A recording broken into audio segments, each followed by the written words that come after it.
Can you wait a minute? I need to get my tefillin out of here. Oh. Sorry. I just wanted to start it this way. If there's issues, I don't have to deal with issues when the rabbi is waiting. Yeah. Sounds good, though. I tested myself. Thank you.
We could put it on the beam. No way.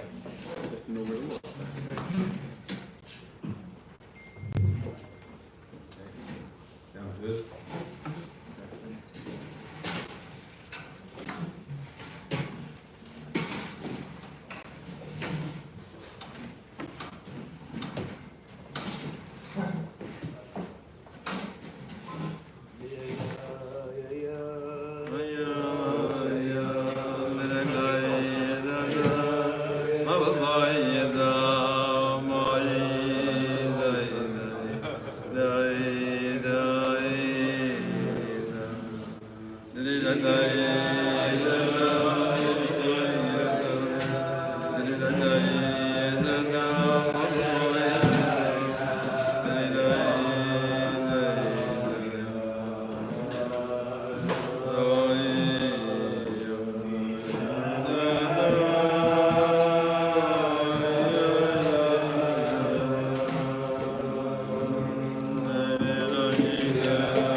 It's one of the hardest shiurim to do because you're not really supposed to learn right now.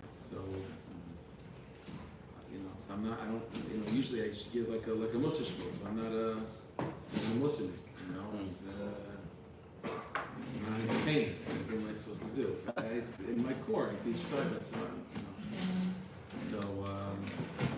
So we're trying to do everything that I'm going to share now. We're up on top of it. It should be on me, not on you guys. But the Torah's tefillah. So I guess we begin with a Maisa. Is the Baal Tanya was well known that he was very motivated by Kriyas Torah. The Baal Tanya was very particular with Kriyas Torah. Use the Baal Koreh. And we read every single word very, very properly. He's a very big Medaka. So it once happened that when he was laying Parshas Pekudei,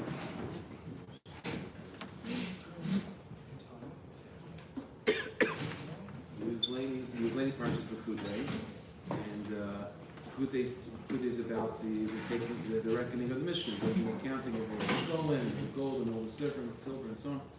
So there's a pasuk in the beginning of Pekudei like this.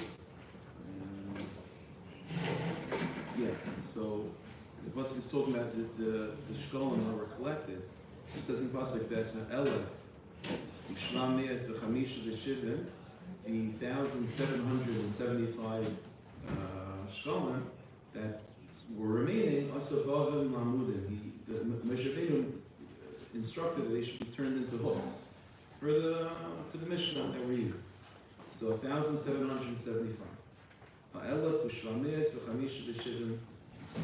So when Baal Tanya read that, instead of the word ha'elef, the 1,775 shlomo, he read it hey elef.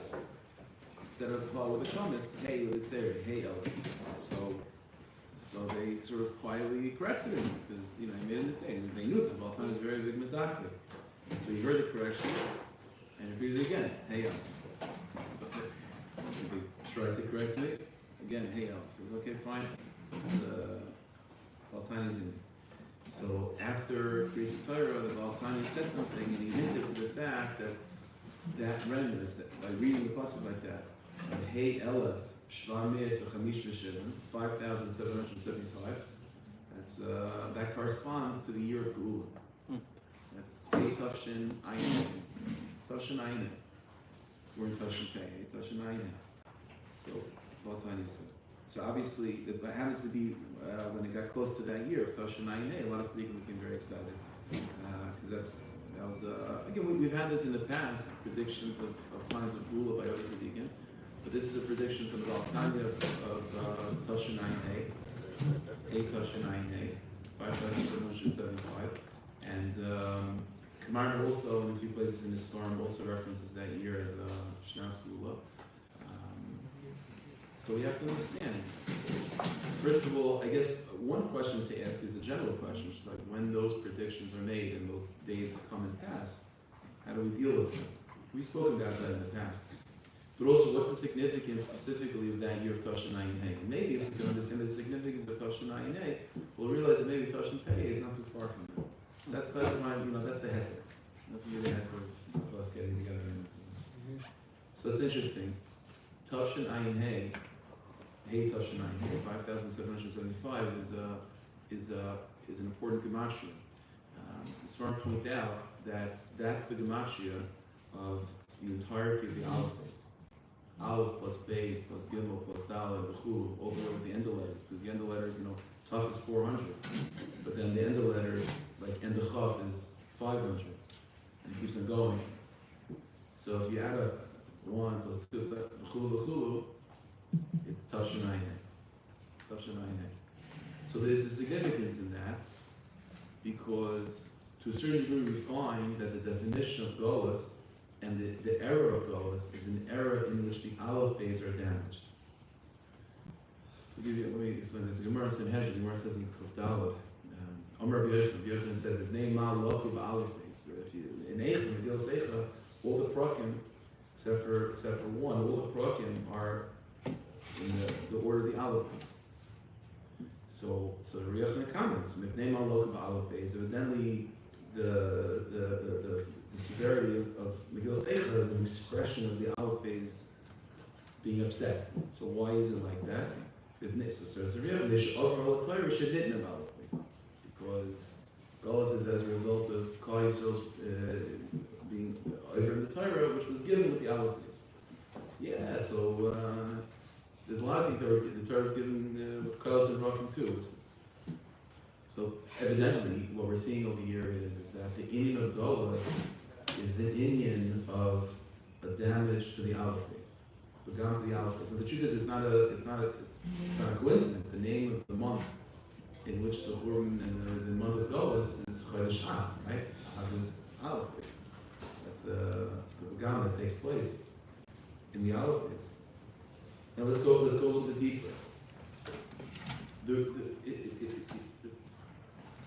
I mentioned before, Al Pi Halacha, Tisha itself has a din of Avelis, sadness, and obviously it's a fast.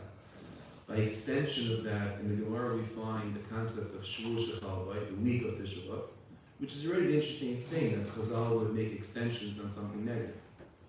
The Gemara says we don't bring in early negative things. We usually try to push them off as much as possible. So over here you already have Tisha B'Av, but then to extend it to the week of Tisha B'Av, it's a little bit strange.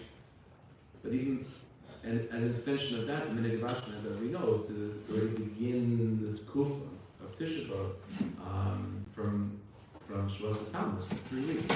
Now the truth is, there's the significance of seeing Tisha B'Av as an era, as a tekufa. And tekufas are usually longer than a day, you know. And that's, to a certain degree, that's the only of what Chazal are doing, by establishing Tisha B'Av as not just a day, but it's a week. And then by extension, 3 weeks. It's related to what we mentioned this morning, which was that one of the things we mentioned was the fact that Golos is an error, it's a tekufa. You know, there are things that happen in Golos, but Golos itself is an error. Kol hayoyim b'avad, the day is miserable. So and Tisha B'Av is not just to commemorate, like I mentioned this morning, not to commemorate the bad things that happened. It's to mourn the error of Golos. So since Golos is an error, it's a man, it's a tekufa. So because of that, Tisha B'Av, halacha, also has to be seen as part of the tekufa. So to highlight that, Chazal made it is a week of Tisha B'Av, and by extension, we enter into that tekufa from the 3 weeks already to a certain degree. Now, Shabbos B'Tammuz, which is the beginning of that tekufa of Tisha B'Av, which is the tekufa of Golos, the very root of Shabbos B'Tammuz is going to therefore be strongly connected to the Nikudah, to the essence of Golos. Again, what I just said was that the essence of Golos is the economy of Golos. And Golos ultimately finds its roots, and our entrance into Golos to a certain degree Shabbos B'Tammuz. And so Shabbos B'Tammuz is going to have in it the root of this inyan of damaging realities.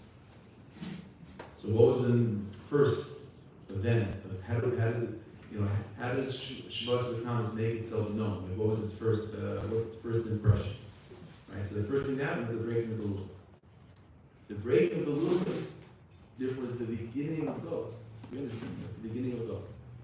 And since the definition of Golos is the began the aleph base,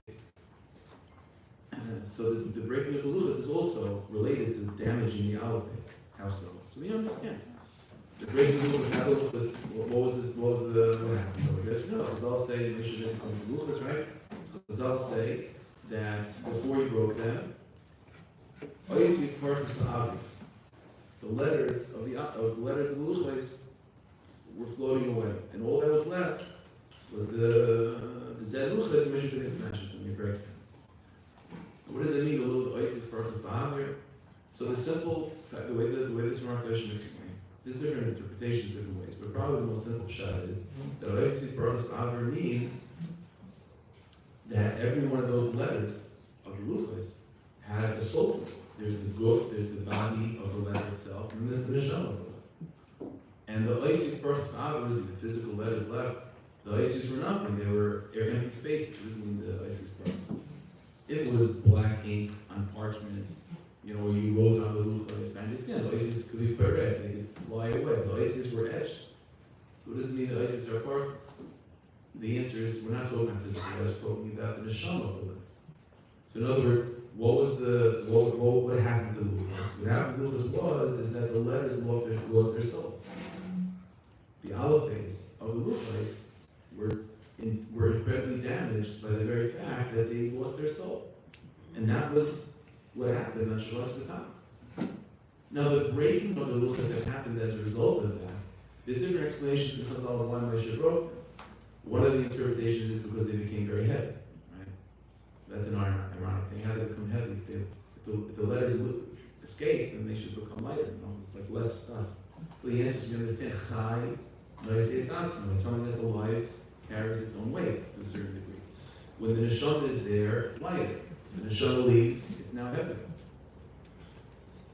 And then when Moshe breaks it, then those letters, which until now, again, originally they had a soul to it. Then all of a sudden the soul leaves, and the letters are terribly damaged. But now, not only are they damaged because they don't have a soul, now they're shattered into a million pieces. The truth is, again, we're a little bit deeper, that inyan of the Luchos becoming broken, and the letters moving from being whole, but without a soul at least, to then becoming into little pieces, that's a natural consequence of just letters. Let me explain. In the Swarm tradition, we find that the definition of letters, when we talk about The root of letters is rooted in the koyach of Gevura. There's two fundamental energies that the Hashem uses to create the world and for things to exist: chesed and gvura. Chesed and gvura. The nature of chesed is an energy that keeps things together. It's like the water is related to chesed. Because water, moisture, keeps things together. Right? So you have flour, right? Let's say flowers, not that I get hungry, so I'm not talking about the bread, I'm just talking about flour. So when you have flour, so it's a trillion particles, right? What happens when you mix it with water? It becomes unified into a piece of dough, right? So water, which is chesed, has a quality of keeping things together. Gevura, on the other hand, which is related more to fire, is the in of breaking things apart. It takes something, which until now was a whole, and pulls it into a million pieces. In the Smart Edition, you find that the Indian of Isis, the Indian of letters, is associated with the type of Gevura. The soul, for example, let's go back to Luchos for a second. Yes, you had the Luchos. Initially, the Luchos were full of blood. It had the soul to them, right? So the measure that brings the Luchos down, there's the body, there's the letters, then there's the soul inside the letters. That itself is a chesed and gvura relationship. The soul, like with a person, right? The soul keeps everything together. The soul leaves, like I mentioned also from this morning from the filming line. When the soul leaves, then it's only a matter of time until everything falls apart. Because without chesed, then Gevura consumes itself. It consumes itself. It's the same thing. Let's say, I'll give you an example. Let's say, on Rosh Hashanah, right? So Rosh Hashanah, there's the sound of the shofar. So the Gemara says that Malach Hashem, by saying Malachis, saying Zevronis, Ubameh Vashayfer. That connection between a voice, a code, and words, that's the relationship of chesed and gvura. Sound, that unbreakable, that just oneness, that's chesed. What are letters? What are words? Letters and words are you take a sound and you just break it up. That's all. You break it up in particular ways, that's English. You break it up in a different way, that's called Spanish. You break it up in a different way, that's Russian. It's just breaking it up in different ways. It's the koyach of Gevura.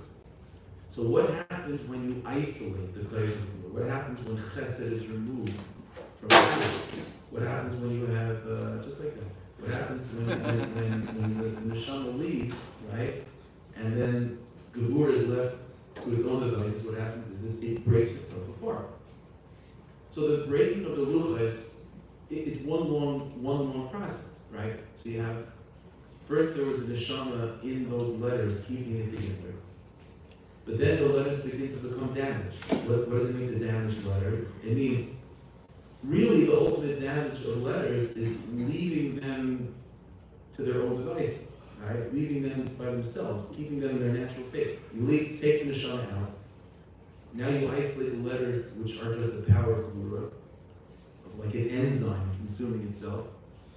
So now you have the dead letters, the Luchos are now heavier, and then they fall to the ground and they shatter into a million pieces because that's just the net result of what happens with Gevura by itself.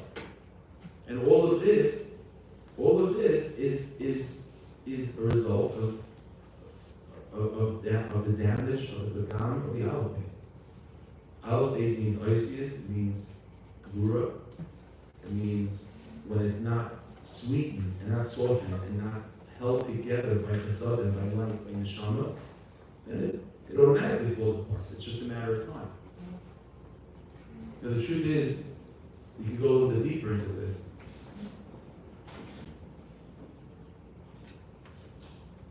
One of the qualities of Gola is one of the unfortunate, what seems to be a natural aspect of Gola is that it's long. That it's long. As I mentioned already this morning, the real, even after Harav Rishon, that 70 years, that was not real Golas. That was real Golas kicks in after the second base of English. And part of the nature of Golas is the arichas hazman. The truth is, it's rooted also in Shvas V'Tamas, right? Why was the Luchos broken? Because they ate. Why did they go? Because they felt Moshe was taking too long. And he wasn't really. right? Mistake in the cheshbon, but they felt that it was taking too long. That's the nature of a time that's injected with difficulty. Gola, by its very definition, means long days. For example, when Yaakov Avinu is working in order to marry Rachel, so it says in Pasuk in Vayetze, that they felt like very short days because of his love for her. Days that are defined as Yimei Simcha and Yimei Ahava, those are short days. Days that are defined as Yimei Tsar, Yocham, days of Golos, are by their very definition long days. Why? So this is going to, I don't know if you remember, if you have any particular finite amount of space, if you could cut that up into infinite amount of pieces. Yeah, what's that called? Anyone remember what that? There's like a principle. Huh? Zeno's paradox. Something like this. What's it called? Zeno's paradox. There you go. So there's like an infinite amount of space in anything. So how do you move? So for example, right? That's the paradox. If I want to walk from where I came to the door, then like conceptually it's impossible. Because there's an infinite amount of space between me and there. It's finite, yeah, but if you think about it, you cut it in half, cut it in half, cut it in half. There's like an infinite amount of material. The answer is, so chesed keeps it together. Like what happens when you have time that is injected with when there's an overdose of Gevura? When there's an overdose of Gevura in time, then the distance between you and your destination becomes longer and longer. Because the space between you and your destination is cut up into tinier and tinier and tinier pieces. Why is it that Mashiach hasn't come yet? Because that predestined time is just so far in the distance. It's B'idach Hashem, Mashiach come any second. So why isn't it? The longest is because whatever the era of when Mashiach can come, it's taking us long to get there. Like even if Mashiach is destined to come in one day, but if the era of Golos is an era of extreme Gevuras, where it's Aleph base that have been damaged, which is the place of Gevura, of femininity, and time therefore itself breaks itself apart, like the Luchos being broken, then it's going to take forever to get 1 foot. Because the distance between you and that 1 foot away is infinite. What's the pshat? So you had the predictions of when Mashiach should come. And those dates came and they went, and Mashiach didn't come yet. So there's different ways how to deal with that, but one way is those dates haven't come. Every moment in time is a certain universe. So in our calendar, we got to those times. But we haven't yet. Because to get to those times, the calendar we have set up is a calendar which is assuming that Zman is a perfect balance of Chesed and Gevura. Even in the Gola, the word Zman equals Mevakshei 45 plus 52. 45 is the name of Yud-Kei, a derivative of Yud-Kei, which is related to Chesed. And Ban 52 is a derivative of Yud-Kei, which is related to Gevura. So Zman, we assume, is a perfect balance between Chesed and Gevura.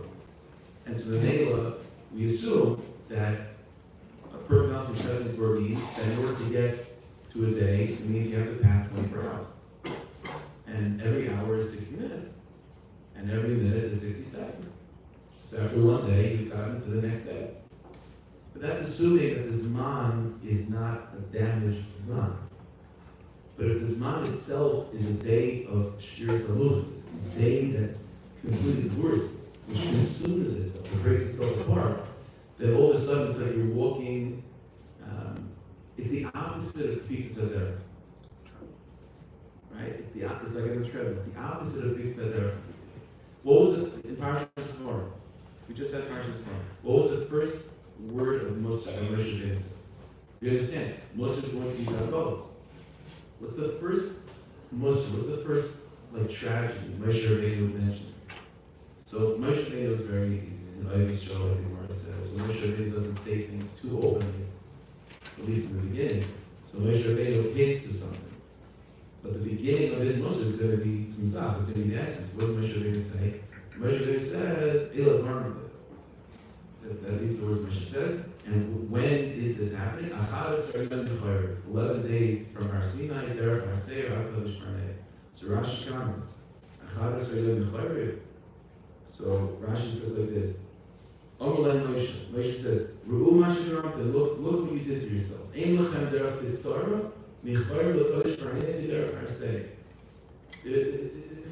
You had such a short distance from Har Sinai to this place of Kadosh Barnea. Which technically should take 11 days. You had there 3 days. And says Moshe Rabbeinu, but because of Meraglim, which is Tisha B'Av, what happens is, instead of so until then you had Tfisa there, well, it was 11 days, you only traveled in 3, but because of the Chayt of Meraglim, which is Tisha B'Av, now it's taking you 40 years to get somewhere which you could have done in a day. See what Moshe Rabbeinu is saying. So Moshe Rabbeinu is explaining that the Inn of Gola, which is Tisha B'Av, is the Inn of Arichas Hazman, which is the opposite of Tfisa. That's the contrast is made. What you could have had was what you had until then. You could have had continuous. What's Tfisa there? Tfisa is a kofzalei aro. Tfisa means that the earth jumps to you. That the distance between you and the door is short. What's Pshat there? You go faster, or the destination comes closer to you. So kofzalei aro, the pashtus means that the destination comes closer to you. The space between you and your destination is smaller, shorter. So what's the opposite of that? What's Moshe Rabbeinu saying? What's the side of Golas? What's Tisha B'Av? What's the Bagam of the Isis? What's the Aleph base? What's the Chayk of the Gevura left by themselves? Arichas Hazman, where the distance between you and your destination is somehow chopped up into tinier pieces to the point of where it takes even longer to get there. So to us, again, so going back, so to us, those keeps and those times that have been predestined for Mashiach, they came and went. The answer is they haven't come yet. They haven't come yet. Our calendar says they came. Our calendar is assuming that Man is a perfect symmetry of Chesed and Gevura, of Man Ban. That's not the Metzias. The Metzias of Golas is not like that. Kol Hayom Taveh. Golas is called one day, but it's taking a long time. Again, this all goes back to and this is what happened with Moshe Rabbeinu, right? They see Moshe Rabbeinu was away for the perfect amount of time. He wasn't delayed. They felt it was taking longer. To their perspective, it was an Arichas Hazman, which resulted there from the Shiras Luchos. It's all the account of the Aleph base, and it results in Eicha. Like Reb Joey Newcomb said, we violated the Aleph base, therefore we're lucky with the Aleph base. That's the Arichas Hazman. So this is all the problem. So what's the solution? That's all the first half of Tisha, right? The second half of the afternoon is supposed to be Nechama. So there's another name for the month of Av. You call it Menachem. Truth is, in the question is even Shlita said even like in Shtaros, if you just were to write the word Menachem, that's also a reference to the month of Av. So the side of Av, the problem is Aleph base. And the avodah is to be menachem, is to comfort the Aleph base. Now the ultimate nechama is not to say, oh, don't worry, there's a neshama coming, right? Like if you want to comfort Gevura, the comfort is not this whole guy like Chesed is going to come and save the day. That's not a nechama. That's a Gola. It's not a nechama. Nechama means that what was bothering you, you don't have to feel that way. Right? As Reb says, the first time that the word Nechama is used in Chumash is Vayinochem Hashem, that Hashem created to create the world, right? By the end of the Parashas Bereshit. He said Nechama means where you realize that the problem itself was not the problem, and you regret being upset. That's Nechama. So Menachem Av, what's that word Menachem Av? To comfort the Aleph, and to show how Adarab is the Koyach of Gevura by itself, which although until now has been the source of all the Arichas Hazman in a negative way. But if we just change our orientation, then it becomes actually positive. To a certain degree, even Gola is described as Arichas Hazman. says in Pasuk, Rega Kod Nezaktiv, Barachim Gedolim Makavseh. Rega Kod Nezaktiv. Gola is described as a Rega Kod. Okay? Barachim Gedolim Makavseh. And great mercy Hashem is going to take us back. The conscious sounding that Gola is described as a much longer period. So you have to understand. So it's like, so let's go back. So it all goes back to the very Luchos, right? That captures the end of the Gam of the Aleph place. Ada, by the way, just in parentheses, just to, if anyone is like feeling a little bit guilty about learning, you should know that there's a Kabbalah from a Vil Parasha. The Vil Parasha said that you can learn Sayyid on Tisha. Because it's not a Seminary Salayim. It's the way it's explained to the Pashut Shai. It's like the only part of you that Chas Pnimis HaTorah is the part that's not Shaykh Tisha to begin with anyway. So that's why there's an ace of me giving you share that no one is understanding what I'm talking about. There's no heaven. So the part of you that would understand is now sad that you're sitting there for no reason.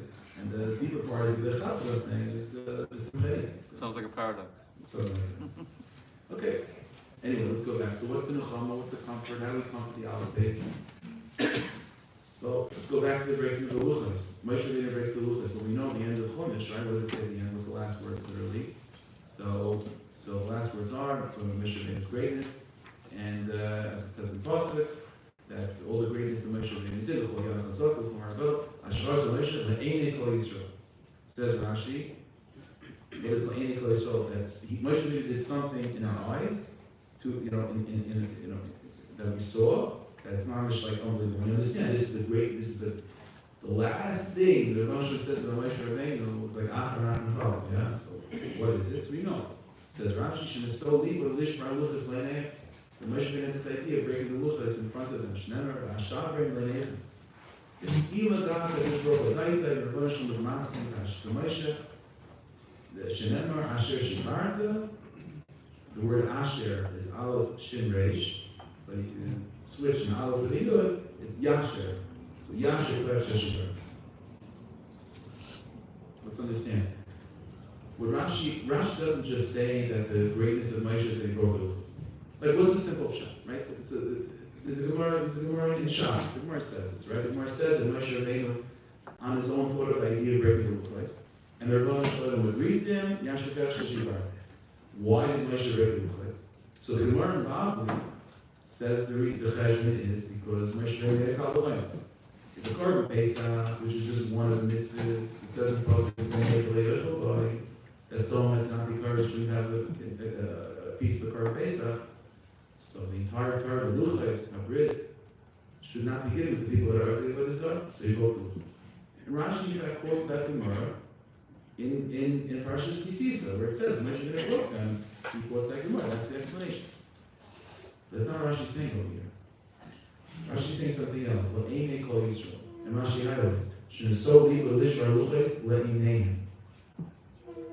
If Moshe Rabbeinu was breaking the Luchos because of that Kal V'Chaim, then he could break the Luchos in his own pen. The point is that the Yidden should not have the Luchos. That's the point. The Nechama shouldn't have Korban Pesach. Allah's kind of Nechama. The person shouldn't have the Luchos. So what's the point? Just not to have them get the Luchos. So what do I do not to get? How do I not get them to the place? I have to break them. If I hide them, they'll be found somewhere. But where do I break them? So not for me. What Rashi is highlighting is that's not the oinik. The oinik is that Moshe Rabbeinu broke the Luchos Leinei. And that's what Pasuk says. La'enei Kol Yisrael. The oinik of the Yasher Kach Shibarta is ultimately because of the fact that the Luchos were broken Leinei. So what's the side of that?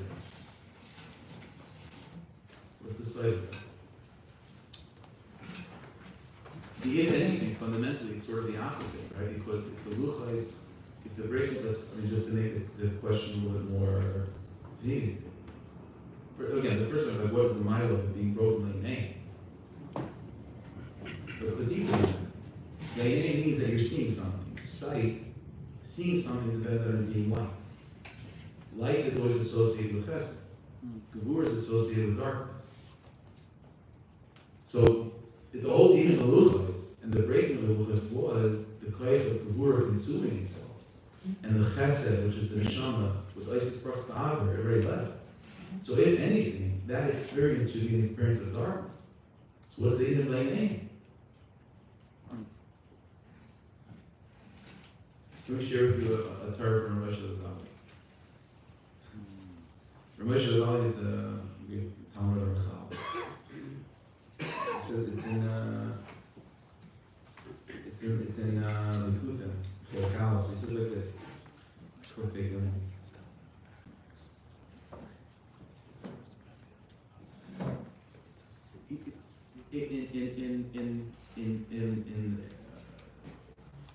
Everyone knows it's like different types of gematries, right? It's like atbash, and there's all different types of gematries. And there's all different ways of how Gola sort of engage with aleph base. There's different ways of manipulating, right? So it's chokmas hamispar. It's mathematics. It's gematria, right? There's different types of gematria. There's something that's called that the Ramesh Levali describes is chokmas hapirur, which is the discipline of pulling letters apart. It says like this. Everything comes from the dust and everything returns to the dust. It says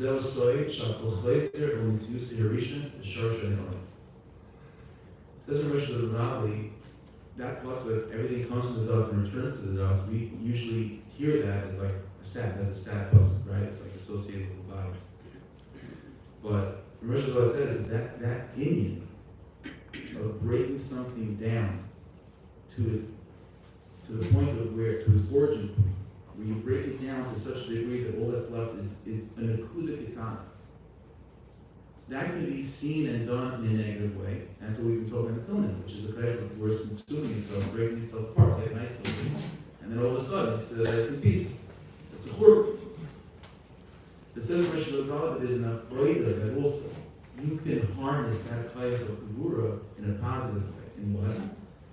Is that there's a certain shirish element, there's a certain root where everything comes from, which even through chesed and through neshama and through light, you can't get there. The only way to get there is through this kind of Gevura, breaking things down to where everything is returned to its origin. You guys make sense? It's not going to help. But he says like this. He says the secret is as follows. Every letter, he says, starts off as a dot, which is a yud, right? Think of that. Every letter starts as a yud. From that nakuda, then it becomes longer, it becomes like a vav. Right? And then from above, from one two-dimensional, you get to Lasheta, but then it becomes like sort of three-dimensional, right? Like a hay, right? Or a dalet, you know. Starts off as a dot, then it becomes a line, and the line takes a turn. And from there, eventually a whole world is built. A word is built, a world is built.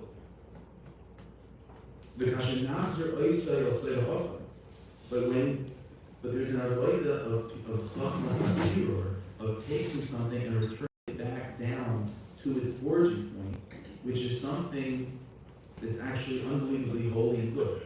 It's an avodah sometimes with Mekubalim. Let's say you give a fiddle to its side, right? So what's he doing? I'm not sure. But one of the things that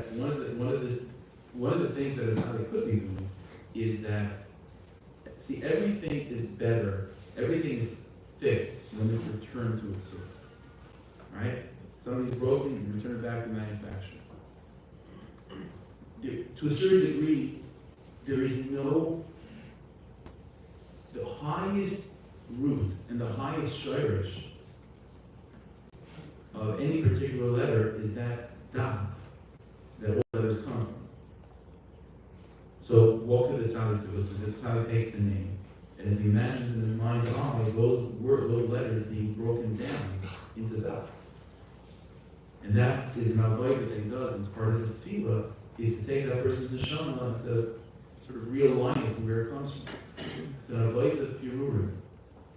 It's an avodah of pirurim. So he goes on to say, the kashanas for this avodah of breaking things down to its origin point is a very holy Gevura.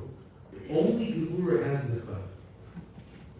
I'll explain a little bit in a moment the limit of this a little bit more. But only Gevura has this stuff. Chesed, even when you have the light of Chesed coming into the system and the Nechama can get you to a certain place.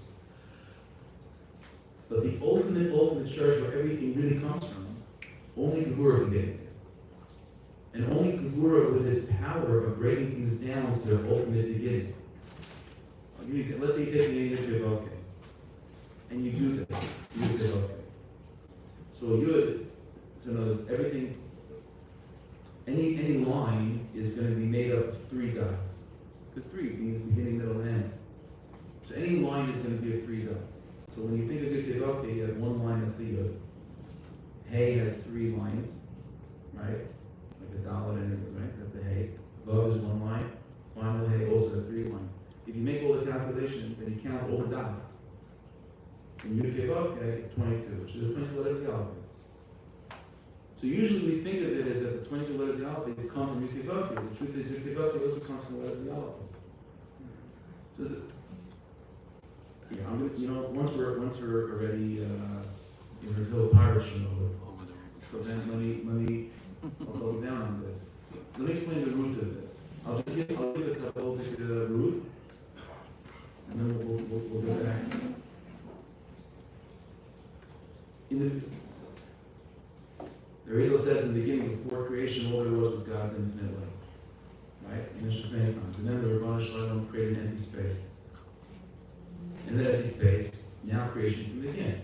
So what's the first stage of creation? The Rabbanu Shalom sends a ray of light, a kav, into that empty space. That kav, that ray of light, that's the Nechama. And then from there, all the kalim, all the olive base are enlightened. Where do the olive base come from? So the Kabbalah from the olive base come from the residue of the original light of before the empty space. You understand? So like imagine, you have it's just light, infinite ocean of light. And then there are emotional cars that are empty space, but anything that exists always leaves over a residue. So there's a residue of light, a residue of that original light. And that residue is what's going to become the olive base. Gevuras, the clay of Gevura is ultimately rooted in the residue of that original light. In that empty space, now you have a ray of light coming in, but that ray of light is not the original light. It's already secondary. It's the second level. It's not the original. It's not the original. And that the dynamic of the soul and the letters is this relationship. The ray of light is the soul, but the letters that ray of light enlightens is built from the residue of the original light that predated the empty space to begin. So this is, so I guess this is only this whole thing is parentheses, but wow. Therefore, when a person taps in to Gevuras in this way, of of the kind of things being broken down, but for the intention of it being broken down to find its ultimate shirish, the deepest shirish can be found through the Yussie and not through the Nechama. Because the Neshama's root is in the ray of light that enters into the empty space. But the Yussie themselves are rooted in the light that predated the empty space. So the highest root of all is actually paradoxically found in the Yussie and through engaging with the letters, which is this process of Gevura breaking things down to Nakuda, till ultimately you get to the shirish of all shoroshim, the root of all roots, which is the light that predates the empty space. So there's 2 levels of clarity, there's 2 beginnings. There's the beginning that the Nechama can take you to. And in its highest root, that is just the light, the kav, the ray of light that enters the empty space. That's as high as the Nechama can take you. But the letters themselves, where can they take you? They can take you to a light that predates the empty space itself. because that's where they're coming from. Because when the Kav enters into the empty space, all of a sudden now there's a clash of the Nechama, but the Nechama needs a body. Where's the body from? The answer is the body is from the residue of the original life. So those letters, which is the body, their root is the original life. But how do you find the original life? Well, then you have to embrace letters. You have to embrace the avoid of letters, and the clash of Gevura, which is the clash of breaking things apart. But instead of being in a destructive way, it's in a very, very productive way. It's in a way of finding an akuda, shebekuda penis that only the letters can take. This is the site of a measuring wrote the Luchos letting mayhem in their eyes. That they should be able to see. The question is, what do you see? I thought the word by itself is dark. But when you engage in avodah piruri, of breaking things apart in kedusha in a holy way, then that takes you to a primordial light. That takes you to a light that predates creation itself. That's what's called the Or HaGon, the hidden light. When Hashem created the world, the process of creation sort of modeled this. Let there be light. That was a reflection of the light that predates creation. And Hashem hid that light. Where did he hid it? Where did he hide it? So Hashem said he hid it in the letters of the Aleph. Not in the soul of the Aleph. It's not in the Nechama. The Nechama is the ray of light that enters into the empty space. But the hidden light, which is the light that predates creation, that predates everything, that's only in the Aleph themselves. This is the site of what Moshe Rabbeinu was doing. Moshe Rabbeinu, by breaking the Luchos Leinehem, was establishing he was comforting the Aleph from the very beginning. He was establishing to the Jewish people that even though Gevura left by itself, if you engage within it in the Chitzonius, it creates a little arichas asman, it breaks time up into pieces, and it makes your destination farther and farther away seemingly. And it becomes more and more difficult to get there, and things fall apart, and it's death, and it's sorrows, and it's Tisha, and it's terrible. But Moshe Rabbeinu is revealing to us that that chayach of Gevura by itself, if you only engage with it properly, and you appreciate the chayach that's contained, and the pnimis that's contained in letters, then you'll be able to find a light there that even the soul can't illuminate through. The only letters can illuminate. And what does Hashem say to Moshe? Yashir Kayach Shashibah. It's Yashir Kayach. It says Asher Shibah. But instead of the Aleph, replace it with a Yud. So why can't you just say Yashir? The answer is that's the way with Moshe. You take an Aleph, which is the letter of the Aleph base, and you break it down to Yud. So it's Yashir Kayach Shashibah. The Asher Shibah is Yashir Kayach Shashibah. Because that's what Hashem was doing. That's the side of the Aleph base are. What does this mean? So what's the avoid of all of this? So the sachakol is what we're saying here. What we're saying is that there's two. But now let's begin to translate this into this Hashem very practically. So we have two things. You have two ways to think of letters. One way to think of letters is the letters left by themselves, which is a clash of Gevura, which is a clash of things being broken apart. It's meaningless, empty. It just causes aggravation. And the only thing that is good is when there's a soul invested in those. But now we're learning to say, no. If you appreciate letters properly, then you'll realize prepare. The Gevuras, that clay was contained in the letters is something that comes from before. And it's not when you engage with those letters in that way of words, of breaking it down into small little pieces, of taking an olive and turning it into a yud. That itself, that avodah of things being broken down, is not the shot breaking it down for destruction, breaking it down to get to its root, to identify the building blocks, identify where everything is really built from. That's what the verse can be. That's what the olive base can be. So what does this mean about the session? So the truth is, when I came into this year, I wasn't sure where I was going to go with it, but now that we're standing here, so I think one way to think of it is very, very simple. When it comes to davening, right? So when it comes to davening, Davening is one of those things. David Melech, the Malchus of David Melech, which is the Malchus that was lost by the Harav based on Mikdash, which is really the definition of Gola. So we don't have Malchus based David. Malchus based David means that. That's his Malchus. So what does Davening mean? So there's two ways to think of it.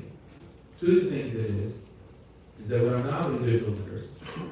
But that's empty. There's nothing there. There's no light. What's the only light that's involved in the letters of davening?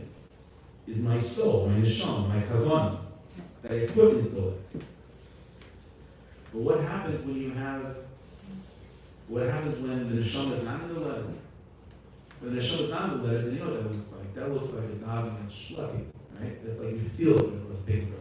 Because if you have kavanah and there's this love that's going to strike to us, then it's quick. Because then there's the neshama, it's chesed, and chesed keeps things together. But all of a sudden, when you don't have neshama, right, and it's just like drudgery, just getting through one letter with another letter, and that's not quite a question to make. It becomes this like very, very difficult task of just trying to get to a lane. It's like it's never happened, right? So here's the idea, like the Quran says many times, that a person has to realize that to a certain degree there's more iris, there's deeper iris in the letters. There's deeper iris in the letters than there is in the Kavanah. So a good friend asked me recently, he says, what happens if a person davens something and you have Kavanah? And you go back to like redo it. So what I tell him? I told him, no, you shouldn't do that. Because that's not appreciating the hidden light in the letters. It's not appreciating it. But that means that it's going to be. So, but it's just. But then it's without. Yeah, but then my neshama is not in it. It's just. I don't know. Then it feels like Shlita. That's not right. So a person must to appreciate the letters. You have to understand that there's every letter is made of yuds. Every letter is made of yuds. Every letter is made of a nekuda that is so deep that even predates the neshama itself. It predates the light that illuminates the letter. It predates the kavanah that you invest in the letter itself. The Gemara writes this. He says autobiographically. He says that very often. I shouldn't say that very often. He says that it's happened that he didn't have much on his level, and he asked the daven. So he would think to himself, these letters are full of our insight, mamish our insight. And so what's so bad for me to daven like a posheir to just get my lips to move and to say these letters, but with the amuna and to be talking that contained in these letters is mamish our insight. This avodah of appreciating the letters of davening, the letters of learning, and this is the same thing. There's letters of davening, letters of learning, letters of mitzvahs, letters of mice and plevin. Dead letters, just going through the motions, which feels schleppy. Right? When the neshama is there, things move quicker. When the neshama is not there, it's schleppy. So there's mitzvahs which are just letters. Right? The person does a mitzvah because they don't want to, they just do it because they have to. That's called the dead letter. So there's one way, and then the letters have a tendency of falling apart, right? So you end up not doing it so much because you don't feel the shama. But that's the tragedy of the What's the Nechama? What's the Nechama? What comforts the Alpes? What comforts the Alpes is Yasher Kasha Shivar Le'neim. That you should know there's an Orhagonos, there's an infinite light that's only in the letters, that could only be found, listen to this, it could only be found when you engage in just the letters by themselves. Because when you're experiencing Yiddishkeit that has a neshama to it, then you're not going to find this hidden light. Because you're overwhelmed by the light of the neshama, the light of the rate of the kav that enters into the empty space. The only way to pick up on the dark light of pre-creation of the Argonas is when you're experiencing a Yiddishkeit that's just ISIS. Because then there's nothing else to work with. And the ISIS can do their thing, which is to break you apart and to break reality apart to the point of where all there is the Yud. And all what reality is just a bunch of Yuds. And instead of being an olive base and dealing with a dalet, it's just Yud. So the avodah of this is to appreciate that it's davka the darkness, and after the Yiddishkeit that's produced from Gola, which is the Yiddishkeit trudging through the quicksand, a feeling the arichas as man, and Yiddishkeit that feels dead, and places that don't have life to them, and automatically feel like they're breaking themselves apart. Have a Muna in your Dalit, have a Muna in your Aleph base, have a Muna in your letters, and know there's an Aragonis, a greater light than even the Nechama can get. Have a Muna in your own position. So let's go back. All this was mutter because I was trying to explain the story from the Balkan. Hey, Tasha Nayin Hey. Tasha Nayin Hey, the Balkan says is the year of Gola, because that's the Gemashi of all Aleph base. But we're in Tasha Pei. But really, the sight of the Gola of the Aleph base is by realizing that all the Aleph base are means of Yud. The Yud of Yud, that's what we're saying. The Aragon is that Yud, like the Mishnah always said. Asher and Yasher Chaya. What happens when you take all the letters of the Aleph base plus a Yud? That's Tashin Pei. The Rosh Hashanah bless us, all this should be a tefillah and Bakasha, the Rosh Hashanah down us, you should see all the way the Klal Yisrael trudging through the mud, trudging through the Aleph base, all these years of Golas, the Rosh Hashanah reveal. You are honest that's containing all the letters, which is the letters, the Yud, that is the underpinnings of all the Aleph base, which equals Tashin Pei, which is the Rachman, the Rebbe Mevakshei, and that way this was the Rachman and everything.